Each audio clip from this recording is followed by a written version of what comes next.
G'day folks, we've had a nice bit of rain, had nearly inch and a half, been beautiful. We've got a bit of wind, usually generally what happens after a nice little drop of rain, so it's good, We've had a dry summer so far. Well, I want to talk about a few things today, a few things that I've sort of picked up in the last month or so, and I've never really mentioned it, guys, because I'm always trying to collect data and learn and improve on everything. Alright, first off I want to talk about the last video, how I mentioned I was starting to lose my nerve pushing the car, and it's true. It's true, I'm not doubting that for 1 minute. But I had a few comments suggesting that, Griff, it may be your tyres, and at the end of the day, guys, I never really gave it that. I knew I need new tyres, that's sort of a given. That was, I sort of had planned on it later on in the year, sort of wanted to wear these ones out, but it never really dawned on me, and that's what's sort of really, a lot of it is holding me back. It's just the grip. I can't get confidence with a certain amount of grip, and I'm not experienced enough to sort of push past that and slide the car, you know, at speed and just wheel it from the back, you know, from the steering wheel, and just sort of semi-drift the car. Well, I'm not really at that experienced level, and I think that's a lot of the reason why I get a lot of nerve up. Especially going around that sweeper. That's probably one of the biggest fears, really, is up at a bit of speed, and it's a bit of a corner. It's not actually a straight run through there, and obviously the faster you go, the more the corner is pronounced, you know, the more you feel it, and the more line you've got to sort of take to try and keep it as straight as possible. That, and it's coming into the hairpin under brakes. So, but it all comes down to grip, guys, at the end of the day. If you've got no confidence in your ability in the car to pull up, to corner hard, that's what it is, it's grip. And it took a bit of thinking, you know. I sort of thought, oh no, I know the tyres aren't really up to it and that, but that's really, a lot of it's what's holding me back. And if you don't have a lot of confidence in your grip, well, you're never going to really reflect on your times, and that's why the times haven't really been dropping. Yes, I made a little half a second gain there, but it's really small steps because it's such a balancing act. You're mindful that you don't want to, you know, lose control of the car, and that's the end of that. So you're on this balancing act all the time, especially with street tyres. I'll show you the tyres just in a sec. One of them now, I've got it set up. Especially street tyres. You do get a certain amount of grip that's unpredictable though. Like the first lap or two, they're not much. All of a sudden on the third lap, you do, and if the track is warm, you do get a little bit of grip. So it fluctuates, the grip level. And it's hard to know sometimes. You're down there on a cold day. It really takes a lot to get some heat in the tyres and get that sort of bit of grip. Then when you do, you lose it. Lap or two after, and they start to get squirmy. So, you know, it's a fine line, and that's half my trouble, I think, with not getting confidence and losing my nerve. So, we're going to get some new tyres. There is no doubt, because I'm not really going to keep pushing the car as hard as I am with the experience, the little experience I've got, and it puts me at a great risk of losing control. And look, guys, that's the last thing on my mind I want. So I'll show you these tyres now, or one of them. They're a Falcon. Now this is what came with the rim when I bought the rims. I've had these around 5 years, and the tyres themselves, they're a bit over 10 years old. They're old tyres, and they've just had their day. It's a 265/40 R17, so it's a 17-inch rim, and a 10-inch wide, and the fronts are 9.5s on the front. So I'll be able to go to a decent tyre when I do step up to an R-spec semi-slick. So yes, they don't offer much, guys. There's just too much tread there, and they're really old, and yeah, geez, it's shocking in the wet. They offer no grip whatsoever ever in the wet. But you know, I've learnt off these, and I think once I go to that next level, the confidence will be there, and it'll just enable me to go that little bit deeper before braking, and just have that little bit more confidence. And you know, I should be able to knock a bit of time off and do it a lot more, or do it a lot safer. Yes. Well, guys, a little bit of data I want to share with you. Since pulling out the intercooler, guys, we've had to clock the hat. Now, before it was on sort of this angle where it came down into the or came from the intercooler back up, so it was on this sort of angle when I had it set up. Number one always ran lean. The plug was always reading very lean, and when I did a gasket years ago, it was number one.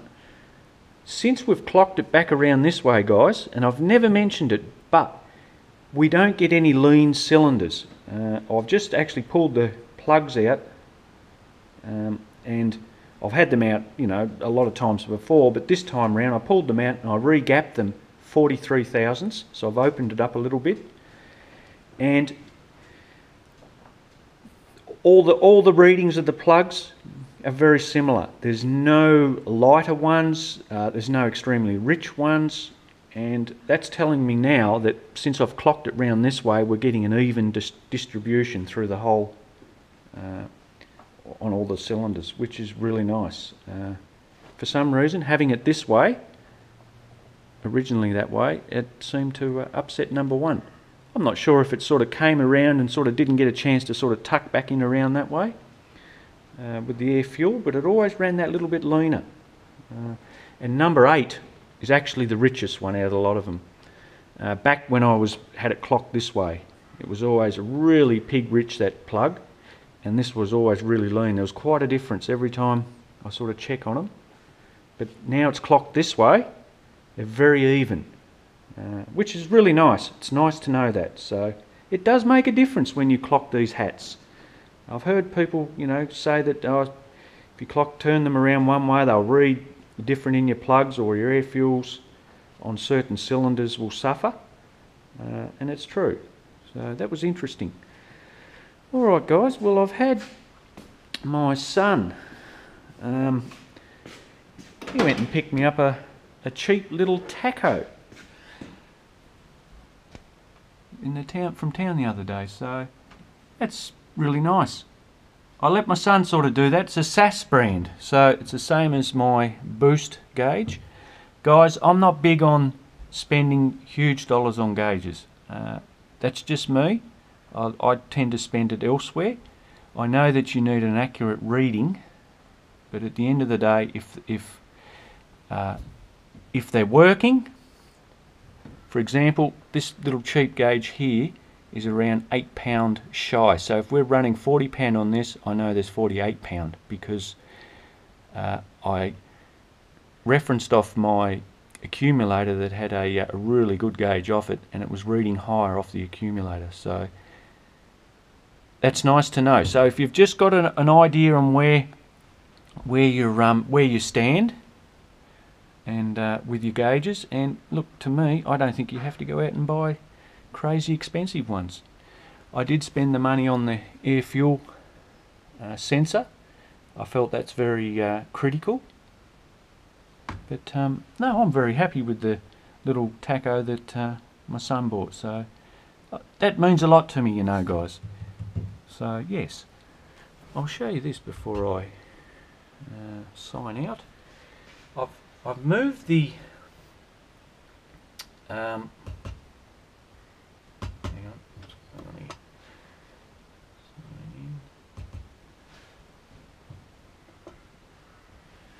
I've moved the timing a little bit the other day. Actually, before I headed back down, that original bit of timing that I showed you, I've actually steepened it up a little bit, and it has made a difference, guys. So this is before boost. Okay, so we've got it all back in at 20 degrees when boost comes on, but we've sort of got it coming in around 2.6. So we've got 2, 4, 6, yeah, 2.6. We've got 30 degrees. We go to 2.8 and then we start pulling timing. So yeah, I've made it a little bit steeper. So I haven't heard it ping or anything like out of boost, like just that sort of ping. But 30 degrees isn't a lot of timing when you're in that normally aspirated state. When this engine was normally aspirated, I ran around 36 degrees, but that was with the old cast iron heads too. So yeah, so it seems to work really well. It starts easy with the sort of the 18, 19 degrees startup timing, and then as soon as it starts, it's up to 20 degrees. In actual fact, that 20 degrees that I have around the idle department, I may even play with that and might go up to 21, even 22. And that'll crispen it up even more for the ramping. So when you want throttle response, it makes a big difference. But can't do much on this side, guys. That's just what it is. I'm not prepared to sort of risk it anymore there. But pre-boost, I can play around with a little bit and gain a little bit more throttle response. But it's fantastic, this. I'm so wrapped with that MSD box. It's performed brilliantly. Alright guys, well that's it for now on this little little update. I just want to mention before I head out, Jack, if you're watching, he's a long time subscriber, and I'm not going to give away his full name or anything. I'll just sort of keep it, but you'll know Jack. You'll know who I'm talking to, mate. My heart goes out to you and your family. I really do, in this troubling time. You know I'm here for you, mate. You've given me some incredible advice with your amazing knowledge, and yeah, my heart goes out to you, mate, and your family. It's a real worry at the moment for you and your family. So I'm here for you, mate. If you know that we're going to talk and all that. But yes, I just thought I'd throw that out there. There is a lot going on in this world, and you know, sometimes we just need to go out and help our fellow racers and car enthusiasts. And yeah. All right, guys. Well, I'm going to put one up soon. I haven't actually cleaned my block, but I'm going to clean my block, my 355 stroker block, or stroker crank is my other block, and I'm going to do a little mock-up assemble and just see how it all fares up for clearances. And I did say in the other video that I had 3,000s on the conrods, which actually I'm not too fussed on that. We'll see how the mains fare up, and we'll just get a feel of it and see how it all sort of comes together in the crank with the pistons in it. And then I'll take the crank out, obviously, and we'll take it into town, and we'll get it all machined up, ready for the neoprene seal, and get it balanced, and we'll do the necessary things. All right, guys, put one up soon. My son has started stripping his Hilux back, so that's a little update there on that one. When he gets a bit further along, we'll have a little talk about it, and that'll be part 2, I think, when the engine comes out, and we'll go around. I've done some measuring on it. It's going to be tight, but it will fit. It will fit. Obviously they do, because it's quite a common swap, but yeah, there's not a lot of room in there. But he's starting to pull it out. He wanted to. I said to him, look, hold off until you get the money, but he was that keen. And you can't hold young fellas back, guys. Young fellas back, because they're full of beans. I was the same when I was younger. So you've sort of got to let them go, and that's it. Don't hold them back. All right, folks. Well, I'll pop one up soon. I'll catch you later.